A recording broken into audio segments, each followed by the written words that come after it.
Selvaraghavan ஆண்ட்ரியாவோட video எங்க கிட்ட இருக்கு. தனுஷ நான் ஹோட்டல்ல தான் சந்திச்சேன். மறுபடியும் பிரச்சனையை கிளப்பி விட்டாங்க சுசித்ரா. மலையாள சினிமால ஹீரோயின்ஸ்க்கு நடக்கக்கூடிய பிரச்சனைகள் போயிட்டு இருக்கக்கூடிய இந்த சமயத்துல மறுபடியும் பாடகி சுசித்ரா அவங்களோட வாயை திறந்திருக்காங்க.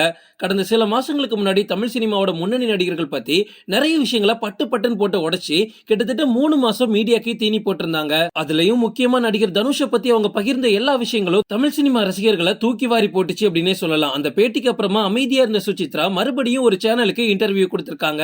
அதுல மலையாள சினிமா உலகத்துல நடந்து வரக்கூடிய பிரச்சனைகளை பத்தி பேசியிருக்காங்க. அப்படியே நம்ம தமிழ் சினிமா பத்தியும் அங்கங்க பேசினாங்க. அதுல டைரக்டர் செல்வராகவன் பத்தி அவங்க சொன்ன விஷயம் தான் இப்ப சோசியல் மீடியால பயங்கர வைரலா போயிட்டு இருக்கு.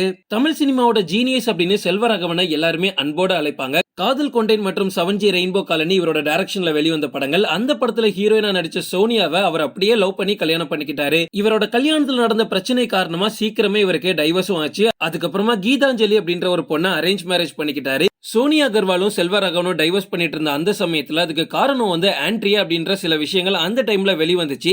ஆனா அது அப்படியே மூடி மறைக்கப்பட்டுச்சு. அதை பத்தி இப்ப சுசித்ரா பேசியிருக்காங்க. அந்த பேட்டியில தனுஷ் எனக்கு தம்பி மாதிரி, அவர் செஞ்ச ஒரு பிராங்க் தான் என்ன இந்த அளவுக்கு பேச தூண்டிச்சு. இந்த பிரச்சனைகளுக்கு அப்புறம் நான் தனுஷ தாஜ் ஹோட்டல்ல மீட் பண்ணேன். மதியம் லஞ்சுக்கு வா அப்படின்னு என்ன கூப்பிட்டாரு. தனுஷ் நல்ல பையனா தான் இருந்தாரு. கார்த்திக் மற்றும் அவரோட நண்பர் கூட்டத்து கூட சேர்ந்து தான் இப்படி கெட்டு போயிட்டாரு அப்படின்னு சுசித்ரா சொல்லியிருக்காங்க. பல வருஷங்களுக்கு முன்னாடி தனுஷ் என்ன ஒரு ஷார்ட் பிலிம் நடிக்கிறதுக்காக கூப்பிட்டிருந்தாரு. அப்போ ஒரு ஷார்ட் பிலிம் நடிக்கும் போது செல்வராகவன் மற்றும் ஆண்ட்ரியா காம்ப்ரமைஸ் ஆகக்கூடிய ஒரு வீடியோ என்கிட்ட இருக்கு, பாக்குறீங்களா, வேணுமா அப்படின்னு தனுஷ் என்கிட்ட கேட்டிருந்தாரு. எல்லாமே சினிமாக்காக தான் அப்படின்னு சொல்லி என்ன ஏதாவது ஒரு பிரச்சனையில இழுத்து விட்டுருவேங்க, சோ எனக்கு வேணாம் அப்படின்னு சுசித்ரா அங்க இருந்து கிளம்புனதா சொல்லியிருக்காங்க.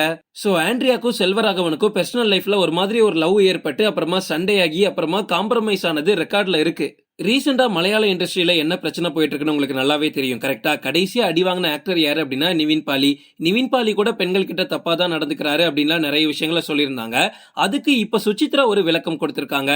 நிவின் பாலிக்கு சென்னையில எப்போல்லாம் ஷூட்டிங் இருக்கோ அப்ப சிலர் அவரை பார்ட்டிக்கு கூட்டிட்டு போவாங்க. அந்த பார்ட்டிக்கு போகும்போது கூட பெண்கள் கிட்ட ரொம்பவும் கண்ணியமா நடந்துப்பாரு நிவின் பாலி. ஒரு சில பெண்கள் அவர் மீது ஆசைப்பட்டு நெருங்கினாலும் அவர் அதுக்கான இடத்தை கொடுத்ததே கிடையாது. இதனால அவர் ஒரு ஆம்பளையே இல்ல அப்படின்லாம் அவரை கிண்டல் பண்ணிருக்காங்க. இருந்தாலும் பெண்கள் கிட்ட அவர் கண்ணியமா எப்பவுமே ஒரு டிஸ்டன்ஸ்ல தான் இருப்பாருன்னு சுசித்ரா சொல்லியிருக்காங்க. சோசியல் மீடியால ஆக்டர் ஜீவாவை பிளே பாய்னு சொல்லி ஆர்யா விஷால் கூட எல்லாம் கம்பேர் பண்ணி பொண்ணுங்க கூட அப்படி இப்படி இருக்காங்க அப்படின்லாம் சொல்லி நிறைய விமர்சனங்கள் வந்திருக்கு.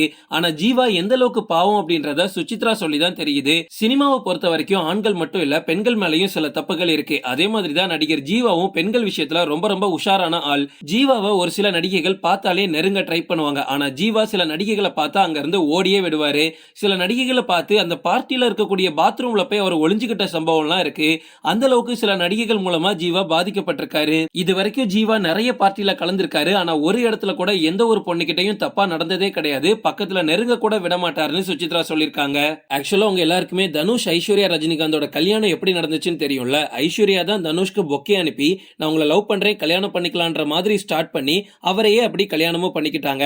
தனுஷ் ஐஸ்வர்யா கிட்டயோ ரஜினிகாந்த் கிட்டயோ போய் நிக்கல. அந்த ஃபேமிலி தான் தனுஷ் கிட்ட கல்யாணம் பண்ணிக்கலாமா அப்படின்றத கேட்டிருக்காங்க. அந்த டைம்ல தனுஷும் சுசித்ராவும் ரொம்ப ரொம்ப close friends. So Dhanush Suchitra கிட்ட இந்த விஷயத்த சொல்லிருக்காரு. இப்படி ரஜினி வீட்ல இருந்து கேக்குறாங்க நான் என்னமா பண்றது அப்படின்னு. அதுக்கு சுசித்ரா உடனே சொன்னாங்களாம், வளர்ந்து வரக்கூடிய ஹீரோக்களை இப்படிதான் அவங்க அமுக்கிறதுக்கு ட்ரை பண்ணுவாங்க. கண்டிப்பா நீ இதுக்கு ஓகே சொல்லவே கூடாது. கல்யாணம் பண்ணிக்கிட்ட அப்படின்னா உன்னோட கெரியர்லயும் பர்சனல் லைஃப்லயும் ரொம்ப பாதிக்கப்படுவ. சோ ஐஸ்வர்யா ரஜினிகாந்த் வேணாம் அப்படின்னு சுசித்ரா சொல்லிருக்காங்க. பட் தனுஷ் அது எல்லாத்தையும் மீறி தான் ஐஸ்வர்யாவை கல்யாணம் பண்ணிக்கிட்டாங்க. பட் இப்போ ஒரு இன்டர்வியூல சுசித்ரா என்ன சொல்லிருக்காங்கன்னா, இதுக்கு தான் நான் முன்னாடியே சொன்னேன் அவ வேணான்னு. திடீர்னு சுசித்ராக்கு தனுஷ் மேல ஏன் இவ்வளவு அக்கறன்னு வேற தெரியல.